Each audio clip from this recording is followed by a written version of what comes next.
للمرة الثانية خلال أسابيع يستهدف مبنى جهاز المخابرات، هذه المرة بطائرة مسيرة ظلت طريقها لتسقط على بعد أقل من كيلومتر عنه. مصادر خاصة ذكرت ليو تي في إنها انطلقت من منطقة الحارثية وسقطت خلف مول المنصور في سيناريو مشابه لحادثة استهداف منزل رئيس الوزراء مصطفى الكاظمي.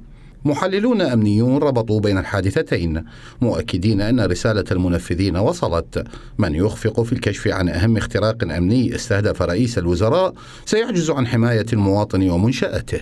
فإحنا أمام تحدي كبير جدا، آن الأوان أن يعالج، لا سيما أنه مثل هكذا قضايا تصنف أنها قضايا رأي عام، إن لم يجد الرأي العام إجابات عنها فمعنى ذلك سيفقد ثقته بالدولة، ويقول أن الدولة حينما تكون عاجزة عن حماية رأس السلطات في البلد فمعنى ذلك أنها أعجز عنها أن تحمي المواطن.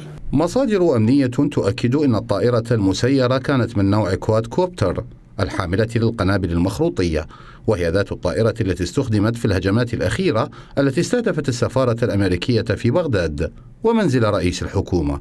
خبراء أمنيون رجحوا أن يكون الفاعل هو نفسه في كل هذه الحوادث، وعلى الأجهزة الأمنية القيام بواجباتها للكشف عن الجنات مهما كان انتماؤهم. السؤال المهم الذي يجب أن تجيب عليه 13 جهاز أمني رئيسي في العاصمة بغداد، من أين انطلقت هذه الطائرات؟ ومن له القدرة أن يملك هذه القنابل التي غير متواجدة حتى بالأسواق السوداء التي تحملها هذه الطائرة، ناهيك عن الطائرة كواد كوبتر. وأنا أتوقع إن تمادوا أكثر ستكون هناك طائرات أكثر دقة وأكبر حجم وأكثر تقنية.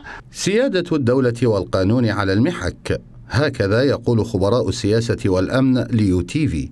الحكومة مطالبة اليوم بالكشف عن من يقف وراء هذه الهجمات، وحتى ساعة إعداد هذا التقرير لم يصدر أي تعليق رسمي عن تداعيات طائرة المنصور، فيما رفض مسؤولون أمنيون الإجابة عن تساؤلاتنا.